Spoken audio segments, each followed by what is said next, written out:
In this video, I am going to show you how to generate images using Perplexity AI. Let's get started. First, open Perplexity on web, desktop, or mobile and log into your account. To generate an image, simply type a clear prompt directly into the search bar. For example, you can type, "Generate a photorealistic image of a mountain sunset." Then, press enter. Perplexity automatically detects that you want an image and generates it without needing to click any extra buttons. For better results, be very specific. Include details like art style, lighting, colors, camera angle, or mood.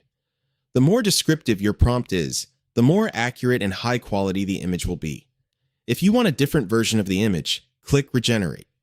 You can also continue the conversation and type something like, "Generate an image of the same scene but at night," to edit or refine it. Each regeneration counts toward your usage limits. Free users have limited daily image generations. Pro or higher plans offer more generations and access to higher quality models. Content restrictions still apply, so make sure your prompts follow the platform guidelines. If you want to support our channel, feel free to use our affiliate link in the description below. Thanks for watching, and I will see you in my next video.